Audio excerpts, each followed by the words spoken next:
There's a strange paradox in modern warfare. Nations spend billions developing weapons so devastating, so absolutely terrifying, that using them would be unthinkable. These aren't your standard missiles or tanks. We're talking about technologies that could end civilizations, collapse ecosystems, or turn entire regions into uninhabitable wastelands for generations. Some were built during the Cold War when paranoia drove innovation to insane levels. Others are newer, products of our modern obsession with pushing every boundary. The craziest part? Most of these exist right now, sitting in bunkers and laboratories, waiting. So stick around, because what you're about to discover will change how you think about military power forever. Let's start with something that sounds like science fiction but is very real. EMP bombs don't kill people directly. They kill everything else. These weapons detonate at high altitude and release a massive electromagnetic pulse that fries electronics across hundreds of miles. Your phone dies. Your car stops working.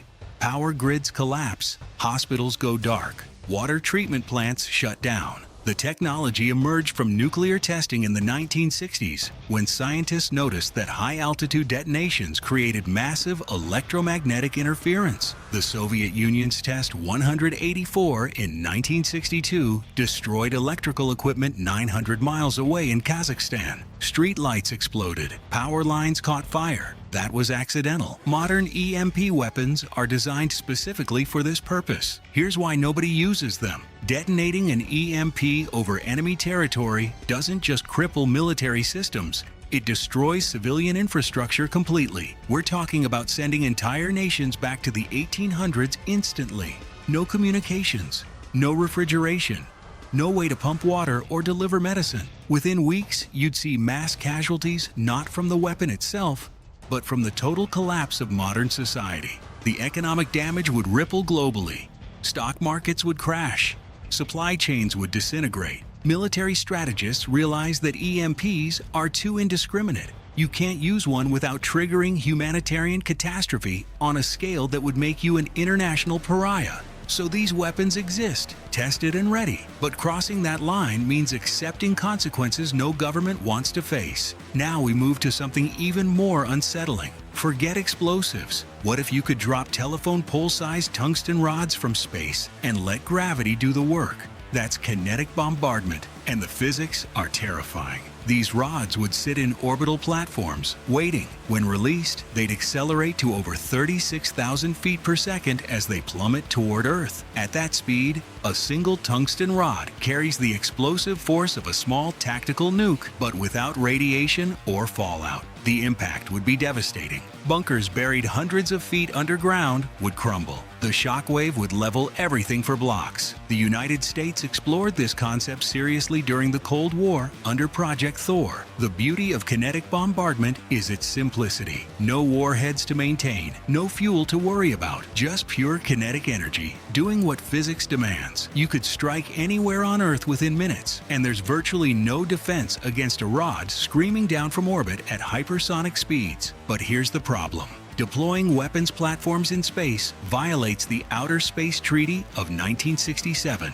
More importantly, using kinetic bombardment would shatter the fragile agreement keeping weapons out of orbit. Once one nation puts rods in space, everyone else follows. Suddenly, every country faces the threat of unstoppable orbital strikes with zero warning time. The strategic destabilization would be absolute. So the technology remains theoretical, locked away in classified research, because actually using it would trigger an arms race that makes the Cold War look tame. Let's talk about spite weapons. Most bombs are designed to destroy targets and maybe hold territory later. Cobalt bombs are designed to make sure nobody gets to use that territory for decades. These are salted nuclear weapons, meaning the warhead is jacketed with Cobalt-59. When the bomb detonates, neutron radiation converts the cobalt into Cobalt-60, an extremely radioactive isotope with a half-life of over 5 years. The explosion spreads this radioactive material across massive areas. Unlike regular nuclear fallout that decays relatively quickly, Cobalt-60 stays lethal far longer. We're talking about contamination that renders regions uninhabitable for generations. Soil, water, air,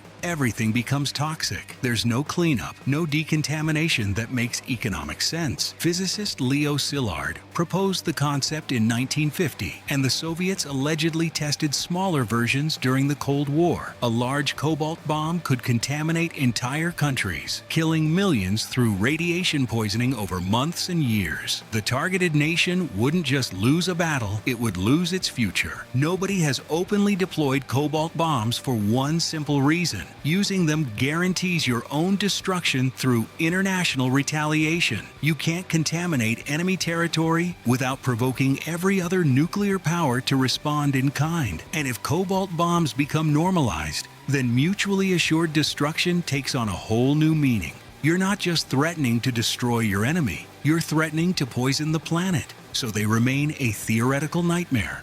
Proof that humans can engineer weapons too monstrous for war itself. Here's where things get really dark. What if you wanted to kill every living thing in a city but leave all the buildings standing? That's what neutron bombs do. These enhanced radiation weapons produce minimal blast and heat compared to standard nukes, but they flood the target area with intense neutron radiation. Neutrons pass through walls, vehicles, bunkers, everything. They don't destroy infrastructure, they destroy life. People exposed to the radiation would experience acute radiation syndrome. We're talking about death within hours or days, depending on proximity to detonation. The buildings remain intact, the roads are fine, but every person, every animal, everything living is dead or dying. The United States developed neutron bombs in the 1970s and 1980s, specifically for potential use against Soviet tank divisions in Europe. You could stop an armored invasion without destroying the cities you were defending. Soviet tank crews would die from radiation while their tanks sat useless on the battlefield. The problem is obvious. Neutron bombs are explicitly designed to maximize human casualties while preserving property. That's such a chilling calculation that public outcry forced most programs into secrecy or cancellation. Using one would be admitting that you value buildings more than people. There's also no tactical advantage that justifies the international condemnation. You might win the battle, but you'd lose every ally and face sanctions that would cripple your economy. So neutron bombs sit in stockpiles, a reminder that sometimes military efficiency crosses into pure evil. Now we enter territory that sounds like dystopian fiction. Modern genetic engineering has made it theoretically possible to create biological weapons that target specific ethnic groups based on genetic markers. You could engineer a virus or bacteria that's harmless to most people but lethal to those with certain genetic traits. The science is advancing faster than ethics can keep up. CRISPR technology and genetic sequencing mean that what was impossible 20 years ago is now achievable in well-funded laboratories. Intelligence agencies have confirmed that multiple nations are researching ethnic bioweapons, though nobody admits to active deployment programs. Traditional biological weapons are indiscriminate. Anthrax, smallpox, plague, these kill anyone infected. But targeted bioweapons would allow surgical genocide. You could release a pathogen in enemy territory, knowing your own population is genetically immune. The targeted group dies, while everyone else remains unaffected. International law explicitly forbids biological weapons through the Biological Weapons Convention, but enforcement is nearly impossible. What stops nations from using genetic bioweapons isn't law or morality. It's fear of blowback. Viruses mutate. Genetic targeting might fail. And if you normalize bioweapons, your enemies will develop their own. Suddenly, everyone's population becomes vulnerable to customized plagues. The risk of catastrophic unintended consequences keeps these weapons locked in research facilities. Let's talk about the most energetically dense explosive possible. When matter meets antimatter, they annihilate each other completely, converting mass directly into energy. 1 gram of antimatter reacting with 1 gram of matter releases energy equivalent to the Hiroshima bomb. 10 grams would exceed the largest nuclear weapon ever tested. Creating antimatter requires enormous particle accelerators and unfathomable amounts of energy. CERN produces antimatter in microscopic quantities measured in nanograms. Producing enough antimatter for a weapon would cost trillions of dollars. and require energy output beyond current global capacity. Storage is another nightmare. Antimatter annihilates on contact with normal matter, so you need magnetic containment systems that never fail. But let's say technology advances and antimatter weapons become feasible. The destructive potential would dwarf nuclear arsenals. A suitcase-sized antimatter bomb could level entire cities. There would be no radiation, no fallout, just pure energy release, vaporizing everything in the blast radius. No nation would use antimatter weapons because the power is too absolute. Deploying them would trigger immediate global retaliation because everyone would understand that antimatter weapons make nuclear deterrence obsolete. Any country with antimatter capability could destroy any other country with zero warning. The strategic instability would force every nation into developing their own antimatter programs, creating an arms race that would bankrupt civilizations or end them. So antimatter remains confined to physics laboratories, where military planners quietly hope production costs stay prohibitive. Everyone knows about VX and sarin gas. Those are terrifying enough. But classified military research has produced chemical agents far worse. We're talking about compounds that cause unimaginable suffering. Some induce psychological breaks so severe that victims harm themselves. Others trigger pain responses so intense that death becomes preferable. The Soviet Union's Novichok agents represent publicly known examples of next-generation chemical weapons. Novichok is 5 to 8 times more lethal than VX. Exposure causes seizures, respiratory failure, and agonizing death. Intelligence suggests that even more advanced agents exist in classified programs. The reason these weapons remain unused is the Chemical Weapons Convention, but also something more fundamental. Chemical weapons generate visceral revulsion. Using them turns global opinion against you instantly. Syria's government found this out when chemical attacks brought international intervention. Chemical weapons cross a psychological line that conventional explosives somehow don't. Bullets and bombs kill, but chemicals torture. There's also no military scenario where advanced chemical weapons provide advantages worth the cost. Contaminated battlefields become impassable for your own troops. Winds shift and chemicals drift into unintended areas. Once you use chemical weapons, enemy forces respond in kind or escalate to worse options. Nobody wins a chemical weapons exchange, so these compounds stay locked in maximum security facilities, studied and stockpiled but never deployed. What if you could weaponize hurricanes, trigger droughts, cause flooding?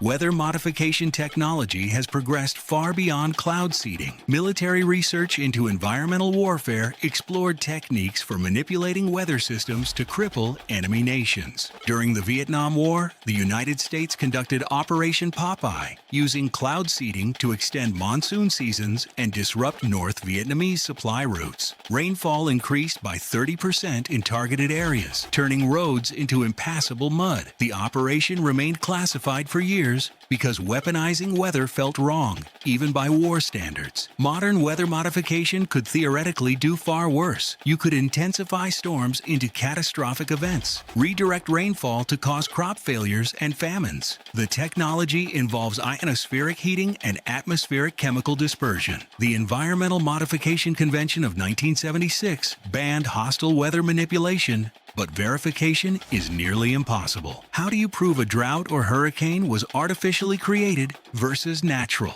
Weather weapons represent the ultimate in asymmetric warfare. You could devastate entire economies without firing a shot, and your involvement would remain deniable. But using them guarantees retaliation. If you weaponize weather, your enemies will too. Suddenly, every natural disaster becomes suspect. International cooperation on climate issues collapses. And unlike bombs that destroy infrastructure, you can rebuild. Weather weapons destabilize ecosystems in ways that cascade unpredictably. You might trigger ice sheet collapse or ocean current disruption that affects your own nation. The risks are too catastrophic. So weather modification remains researched but restrained. Imagine swarms of thousands of autonomous drones, each equipped with facial recognition and explosive charges. They're programmed to hunt specific targets. No human operator, no mercy. Just algorithms deciding who lives and dies. That technology exists now. Turkey's Kargu-2 drone reportedly attacked retreating soldiers in Libya autonomously in 2020. The system used machine learning to identify and engage targets without human input. Israel's Harpy drone has been operational since the 1990s, designed to loiter over battlefields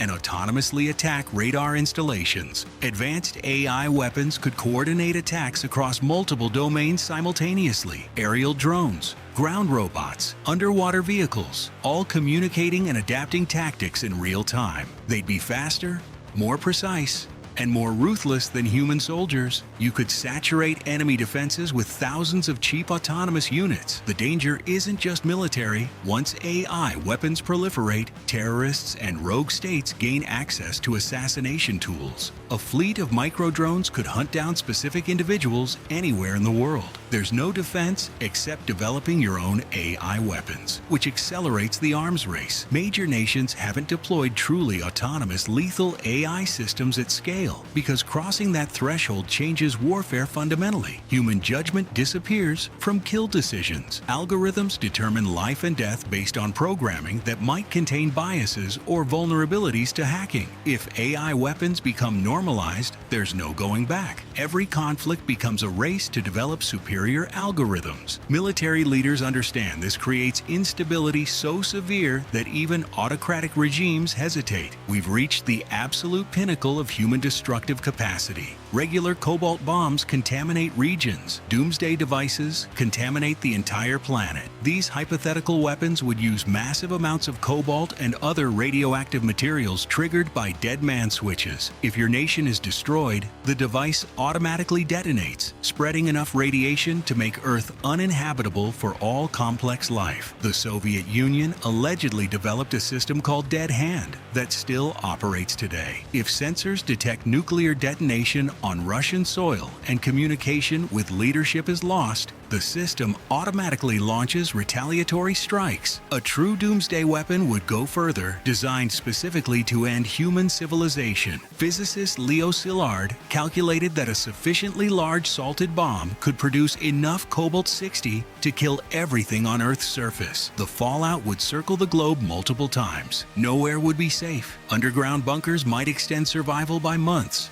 But eventually radiation would penetrate everywhere. Plant life would die. Animals would die. Humans would die. Nobody has built a true doomsday device for one simple reason. There's no point. Mutually assured destruction works as deterrence because nations want to survive. A doomsday device guarantees mutual extinction, which removes any rational reason for war. You can't win. You can't even tie. Everyone dies. Yet the concept persists in military theory because it represents the logical endpoint of escalation. If weapons keep getting more powerful, eventually someone develops the ultimate weapon that ends everything. Humans, for all our capacity for violence, generally want to live. A weapon that guarantees extinction has no purpose except as a philosophical statement about the futility of war, so it remains theoretical. The most powerful military technology ever conceived, too powerful to exist because existence itself becomes meaningless if it's ever used. So what do you think? Are we safer knowing these weapons exist but remain unused? Or does their very existence guarantee eventual catastrophe?